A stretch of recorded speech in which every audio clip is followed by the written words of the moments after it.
আমরা interim government, অন্তর্বর্তীকালীন সরকার। আমাদের সাংবিধানিক দায়িত্ব হচ্ছে আরেকটা প্রধানমন্ত্রী না আসা পর্যন্ত আমরা আইন শৃঙ্খলা রক্ষা করব, এটাকে ডেভেলপ করবো, রেস্টোর করব। Restoration of law and order situation, এটা আমাদের অগ্রাধিকার। 2, সাস্টেইনেবল ইকোনমি। আমাদের এখন রিজার্ভে টাকা নাই। আমরা এমন এক সময়ে সরকারের দায়িত্ব নিয়েছি, আমাদের রিজার্ভ খালি, সব নিয়ে গেছে বাইরে। আমরা এসে এখানে কিছু পাই নাই। এখন কয়েকদিন পরে চাষাবাদ শুরু হবে, ওখানে $40-50 মিলিয়ন আমাদের দরকার সার আমদানি করার জন্য। এই টাকা জোগাড় করতে আমরা হিমশিম খেয়ে যাচ্ছি। ইবাদতবিহীন জীবন, কোনো দাম নাই। এবং আল্লাহ পাঠিয়েছেন এখানে আমাদেরকে রিজিক তালাশ করতে বলেছেন, ওয়াবতাগু মিন ফাদলিল্লাহ। রিজিক তালাশ করো, খাবার, জীবন বাঁচানোর জন্য খাবার তালাশ করো। এই খাবার তালাশ করতে গিয়ে আমাদেরকে হালাল পথে যেতে হবে। দুর্নীতি, স্বজনপ্রীতি, দেশ থেকে টাকা বিদেশে পাচার করে খেলে হালাল রিজিক হয় না। হালাল হারাম যদি পেটে যায়, লা ইয়াদখুলুল জান্নাতা জাসাদুন গুযিয়া বিল হারাম।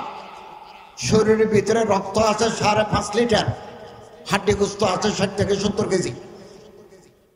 এই ভিতরে যদি 1 ফোঁটা রক্ত, 1 টুকরা হাড্ডি, 1 টুকরা গোস্ত হারাম দিয়ে তৈরি হয়, এই শরীর বেহেশতে যাবে না। এবং দুনিয়ার সমস্ত কাজের জন্য এখানে মামা আছে, বাগিনী আছে, এতে করে আমরা পার পেয়ে গেলাম, আখিরাতে আমরা পার পাবো না।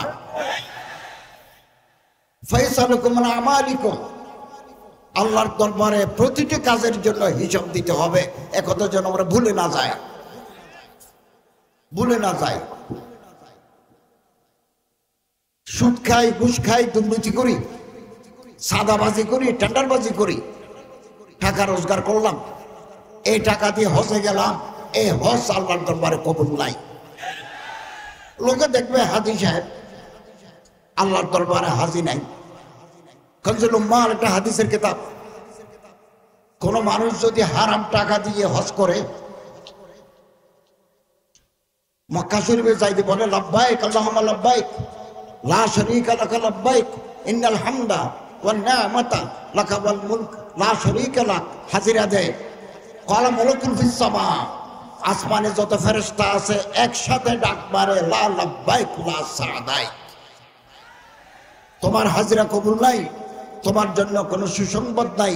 হজ্জুকা মারদুদুন আলাইক, আল্লাহ তোমার হজ তোমারে ফেরত দিয়েছেন।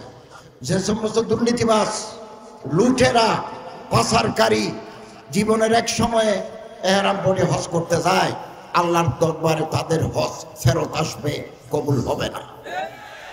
এই জন্য আমাদের চেষ্টা চালাতে হবে যে যেখানে আসি হালাল রিজিক, বৈধ পন্থায় অর্জন। আলেম, ওলামা, মাশায়েখ সারা জীবন একথা মানুষকে বলে আসছেন। সিরতের আদর্শ ওলামায়ে কেরাম সারা জীবন প্রচার করে আসছেন। আলেমদের সাথে সামাজিক সম্পৃক্ততা সবচেয়ে বেশি। ওনারা হাদিসের দরসে আছেন, কোরআনের দরসে আছেন, ইমামের মসনদে আছেন, খানাকাতে ওনারা তাজকিয়ে নফসের কাজ করছেন। যখনই কোনো দুর্যোগ, কোনো দুর্বিপাক আসে, ওনারা জনগণের সেবার জন্য ছাপিয়ে পড়ে। কোভিড-19 করোনাকালীন এই মসজিদের ইমাম সাহেবরা, মুহাদ্দিসিনরা, ছাত্ররা এই লাশ দফনের ক্ষেত্রে ওনারা সবচেয়ে বড় ভূমিকা রেখেছেন। বাবার লাশ ছেলেরা স্পর্শ করে না, সেখানে উলামায়ে কেরাম, মাদ্রাসার ছাত্ররা এদের তাজহিজ, তাকফিন করে গোসল দিয়ে জানাজার নামাজ পড়িয়ে তাদেরকে দাফনের ব্যবস্থা করেছেন। 1-2টা নয়, শত শত, হাজার। আগামী দিনেও কোনো দুর্যোগ, দুর্বিপাক, কোনো মাসায়েব যদি বাংলাদেশে আসে, এই সাম্প্রতিক বন্যায় আমি লক্ষ্মীপুর গেছি, নোয়াখালীতে গেছি, ফেনীতে গেছি, সব জায়গা থেকে মাদ্রাসার হুজুররা ছাত্ররা ত্রাণ দিচ্ছে। অতএব জনগণের সাথে সম্পৃক্ততা ওলামায়ে কেরামের সবচেয়ে বেশি। আর ইমাম, আইম্মা, মাশায়েখ, ওলামা, জুআমা, নুকাবা, ওরাফা, এ সমস্ত মানুষ সমাজের প্রতিনিধি। আমি নিজেও 17 বছর যাবত একটা মসজিদে খুতবা দিয়েছি। আমাদের কথা মানুষ শুনতে চায়, মানতে চায়, টেলিফোন করে জেনে নেয়। অতএব সামাজিক শক্তি এই নেতাগুলো হচ্ছেন ওলামায়ে কেরাম। ওলামায়ে কেরামকে বাদ দিয়ে, তাদের মতামতকে অগ্রাহ্য করে বাংলাদেশের কোনো সিদ্ধান্ত কার্যকর হবে না। এবং আমি আপনাদেরকে আশ্বস্ত করতে চাই, আমরা যতদিন রাষ্ট্র পরিচালনার দায়িত্বে আছি, এই বাংলার সীমানার ভিতরে আল্লাহ রাসূল সাল্লাল্লাহু আলাইহি ওয়াসাল্লামের অবমাননা করে, ইসলামকে অসম্মান করে এরকম যদি কেউ কোনো মন্তব্য করে, কোনো পদক্ষেপ নেয়, আমরা তাদের প্রতিহত করার জন্য তৈরি আছি। আমাদের এই সরকার আলেমদের সাথে নিয়ে কাজ করতে আগ্রহী, তবে আমাদের সময় কম। আমরা ইন্টারিম গভর্নমেন্ট, অন্তর্বর্তীকালীন সরকার। আমাদের সাংবিধানিক দায়িত্ব হচ্ছে আরেকটা প্রধানমন্ত্রী না আসা পর্যন্ত আমরা আইন শৃঙ্খলা রক্ষা করব, এটাকে ডেভেলপ করবো, রেস্টোর করব। Restoration of law and order situation, এটা আমাদের অগ্রাধিকার। 2, সাস্টেইনেবল ইকোনমি। আমাদের এখন রিজার্ভে টাকা নাই। আমরা এমন এক সময়ে সরকারের দায়িত্ব নিয়েছি, আমাদের রিজার্ভ খালি, সব নিয়ে গেছে বাইরে। আমরা এসে এখানে কিছু পাই নাই। এখন কয়েকদিন পরে চাষাবাদ শুরু হবে, ওখানে $40-50 মিলিয়ন আমাদের দরকার সার আমদানি করার জন্য। এই টাকা জোগাড় করতে আমরা হিমশিম খেয়ে যাচ্ছি। তারপরে এই বিদ্যুৎ আসে বিদেশ থেকে। বিগত দিনে এখানে স্থায়ী বিদ্যুৎ উৎপাদনের কোনো ব্যবস্থা হয় নাই। কুইক রেন্টাল করে যেটা হয়েছে, এটা বাংলাদেশের জন্য বিরাট ক্ষতি। কুইক রেন্টাল থেকে আমরা সাপোর্ট পাচ্ছি না। এই জন্য আদানি গ্রুপকে আমাদের টাকা দিতে হয়, ওখানেও আমরা কিছু টাকা দিচ্ছি। সার আমদানির জন্য কিছু টাকা দিচ্ছি, আমাদের রিজার্ভ নাই। তবে আসার কথা হচ্ছে, বিদেশে যারা আছেন তারা ব্যাংকিং চ্যানেলে টাকা পাঠাচ্ছেন। এটা আলহামদুলিল্লাহ গত মাসে 2.2 বিলিয়ন হয়েছে। আপনাদের আত্মীয় স্বজন যারা বাইরে আছেন, হুন্ডিতে টাকা না পাঠিয়ে ব্যাংকিং চ্যানেলে টাকা পাঠালে আমাদের অর্থনৈতিক সমৃদ্ধি আসবে। আমরা চেষ্টা করছি ফরেন ট্রেড, রপ্তানির মাধ্যমে কিছু টাকা আনার জন্য আমরা চেষ্টা করছি। এক কথায় আমরা একটা চ্যালেঞ্জের ভিতরে যাচ্ছি। এই চ্যালেঞ্জ সাথে সমাধানে আমাদের সাথে আপনারাও আছেন, এই বিশ্বাস আমার আছে। সম্মানিত হাজরিন, টাকা রোজগার করা ফরজ। তলব কাসবিল হালাল ফরিজাতুন বাদাল ফরিজা। আল্লামা তকি উসমানী সাহেব ইসলাহি খুতবাতে লিখেছেন, নামাজ, রোজা, হজ, যাকাত আউয়ালিন ফরজ, নিচে আরো ফরজ আছে। সেকেন্ড ক্যাটাগরি অফ ফরজ, সেটা হচ্ছে পেটের ভাত জোগাড় করা, বিবি বাচ্চাদের জন্য খাবার জোগাড় করা, মা বাবার জন্য অন্ন জোগাড় করা। এটা সেকেন্ড ক্যাটাগরি অফ ফরজ। যে কোনো কাজ, হালাল কাজ। আমি রিক্সা চালাতে পারি, আমি সিএনজি চালাতে পারি, আমি এটা ব্যবসা করতে পারি। পয়সা থাকলে বড় ব্যবসা করব, পয়সা কম থাকলে ভ্যান গাড়ি দিয়ে তরকারি বেচবো। এগুলো ইবাদতের ভিতরে গণ্য, ইবাদতের ভিতরে গণ্য। এবং রাসূলুল্লাহ সাল্লাল্লাহু আলাইহি ওয়াসাল্লামের হাদিস আছে, 10টা যদি অর্থ উপার্জনের ব্যবস্থা থাকে, 9টা হচ্ছে ব্যবসা। 9 মিনের রিজক আত-তিজারা, রিজিক আসার 10টা পথের মধ্যে 9টা হচ্ছে বিজনেস। আম্বিয়া কেরামদের জীবনে দেখুন, আদম তাঈদম, আদম আলাইহিস সালাম থেকে হযরত মুহাম্মদ সাল্লাল্লাহু আলাইহি ওয়াসাল্লাম পর্যন্ত আপনি তাদের জীবনে বড় দেখুন, তারা কিভাবে ভাত খেতেন, বিবি বাচ্চা কিভাবে চালাতেন, দেখুন তারা কি করেন। আদম আলাইহিস সালাম কৃষক, ইব্রাহিম আলাইহিস সালাম ব্যবসায়ী, ইদ্রিস আলাইহিস সালাম ব্যবসায়ী, দাউদ আলাইহিস সালাম ব্যবসায়ী। একজনের এক এক ব্যবসা, কেউ গাছের ব্যবসা, কেউ ব্যাগ বানায় বাজারে বিক্রি করতেন, কেউ লোহা এটা লোহা দিলেন যে দা ছুরি বানাই দাও, বানাই দিবেন, তিনি লাভ পাবেন। হযরত শুআয়ব আলাইহিস সালাম ছাগলের খামার, মুসা আলাইহিস সালাম ছাগল চড়াতেন, নবী করিম সাল্লাল্লাহু আলাইহি ওয়াসাল্লাম ছোটকালে ছাগল চড়িয়েছেন, ব্যবসা করেছেন।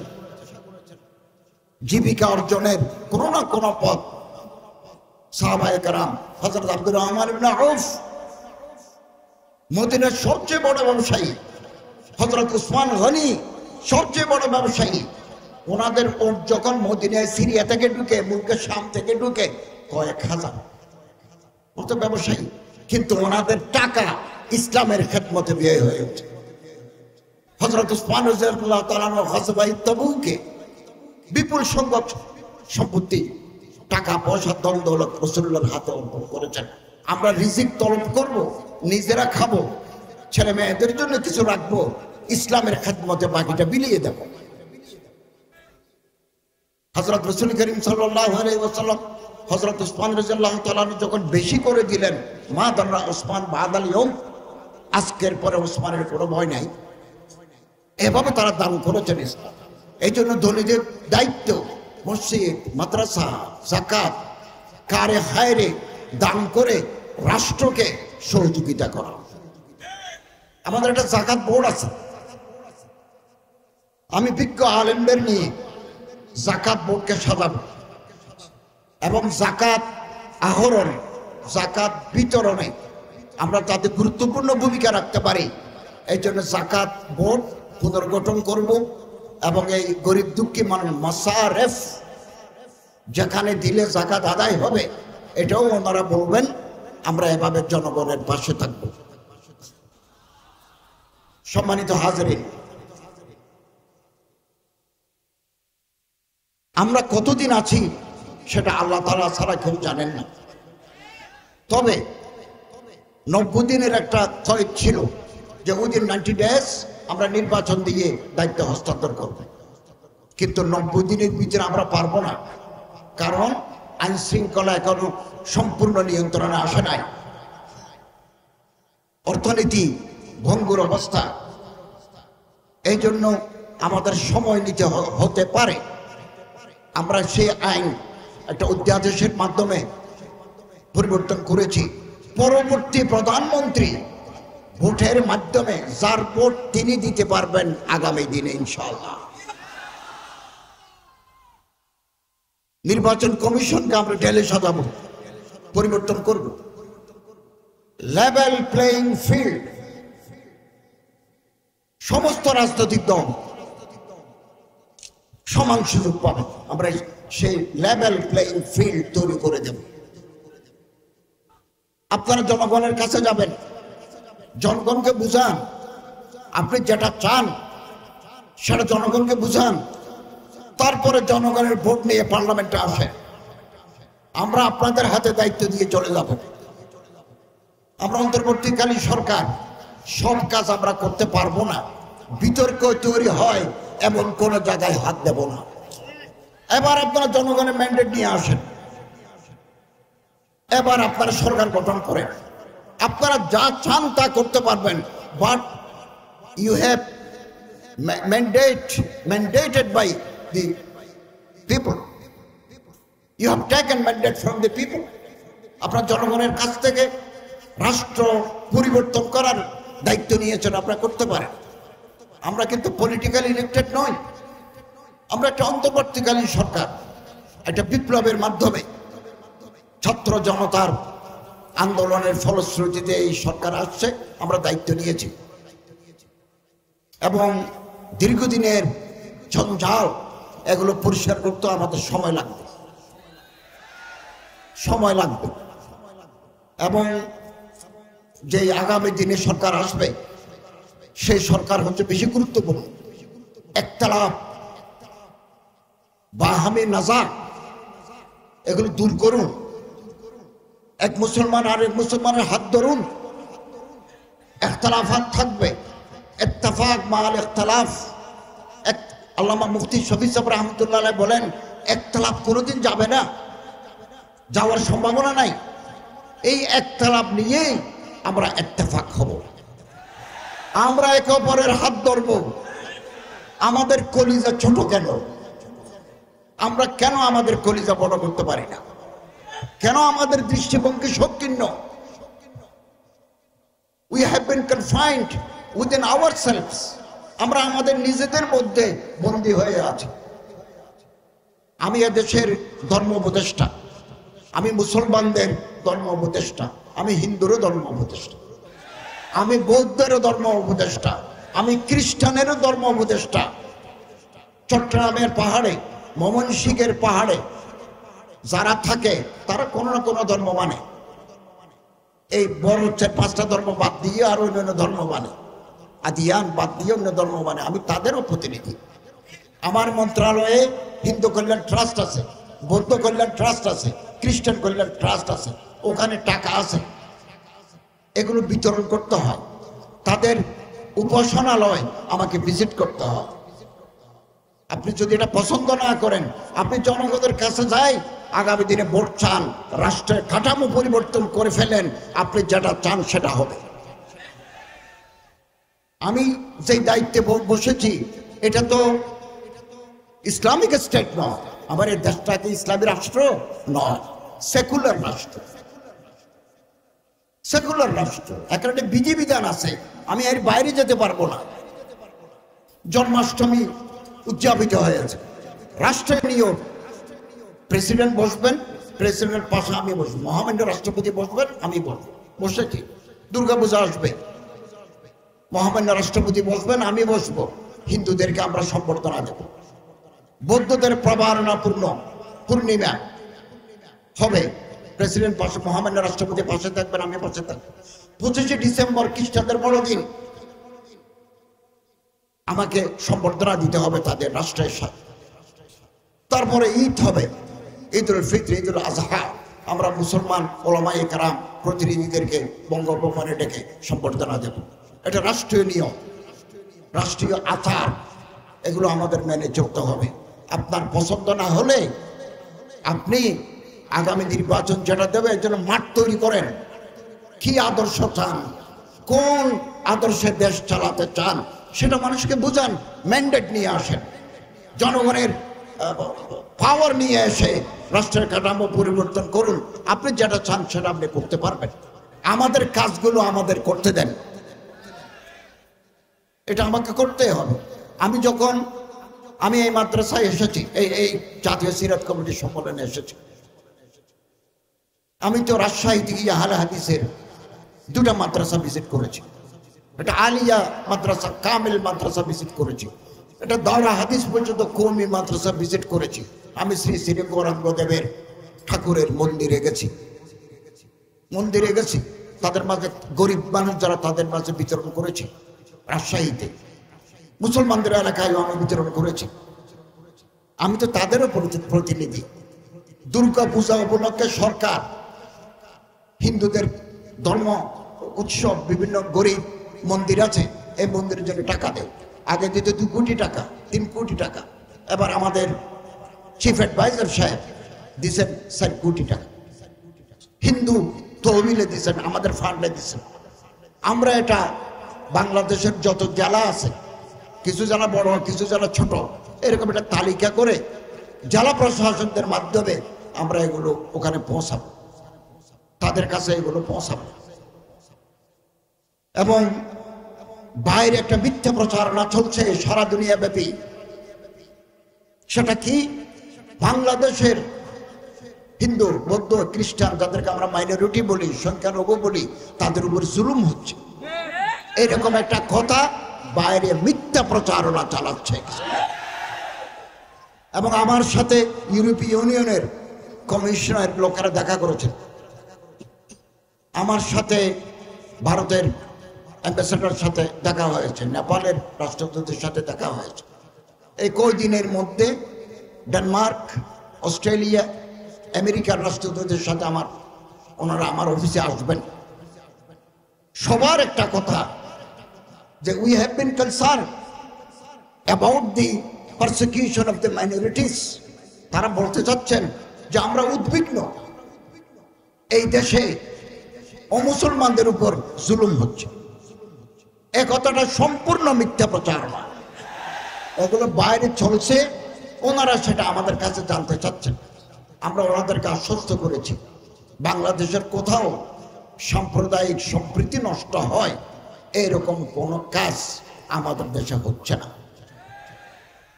হচ্ছে না। আমরা রাষ্ট্রের পক্ষ থেকে যত নিরাপত্তা ব্যবস্থা গ্রহণ করা দরকার সেটা আমরা গ্রহণ করছি। তারা নির্বিঘ্নে তাদের ধর্ম পালন করবেন, আমাদের রাষ্ট্রের পক্ষ থেকে কোনো বাধা নাই। আজকে সূত্রাপুরে আমার সচিব মহোদয় আবার জানালেন যে একটা মন্দির থেকে মূর্তি চুরি হয়ে গেছে, তালা ভেঙে তারা নিয়ে গেছে। পরে এটা উদ্ধার হয়েছে, তো উদ্ধার হওয়ার সময় কিছু ভাঙি টাঙিয়ে গেছে সামান্য, আবার বসানো হয়েছে। তাই বললাম এগুলো কারা করলো? তিনি বললেন জমি নিয়ে বিরোধ, জায়গা নিয়ে গোলমাল। এই জায়গা নিয়ে গোলমাল হবে, কালকে পত্রিকায় উঠবে সূত্রাপুরের মূর্তি ভাঙিয়ে ফেলছে। এটা তো জায়গার গোলমাল, দায়ভারটা আসে আমাদের উপর। এই জন্য আগামী 15 তারিখ হিন্দু ধর্মের লোকদের সাথে আমরা বসবো। আপনারা জায়গা জমিনের বিরোধ মিটিয়ে ফেলবো।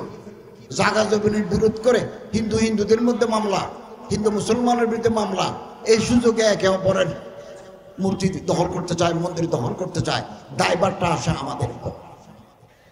আমরা একথা তাদেরকে বলেছি, কেউ যদি কোনো মসজিদ, কোনো মন্দির, কোনো উপাসনালয় ভাঙতে আসে, আপনারা যদি তাদের ধরতে পারেন, আমরা তাদের বিরুদ্ধে দেশের প্রচলিত আইনে বিচার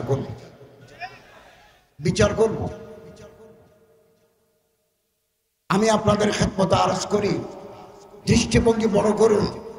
ছোট কলিজার মানুষরা বড় কাজ করতে পারে না, দৃষ্টিভঙ্গি ছোট যে। परवाज है दोनों की एक ही फिजा में, किरकिस का जहां और है शाही का जहां और। একই আকাশে উড়ে শকুন চায় নিচে কোন মরা পাওয়া যায় কিনা, ঈগল পাখি চায় উপরে, जितना ही दबाओगे उतना ही उभरेगा।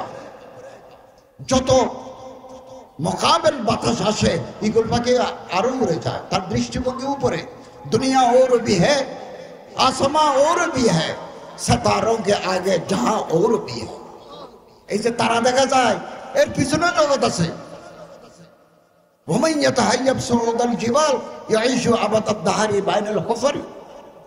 আমি তো আশা করি আগামী দিনে আপনারা এই দেশের প্রেসিডেন্ট হবেন, প্রধানমন্ত্রী হবেন, রাষ্ট্রপতি হবেন, মেম্বার হবেন। সে যোগ্যতা আপনি অর্জন করুন, জনগণের সাথে আপনার সম্পৃক্ততা বাড়ুক।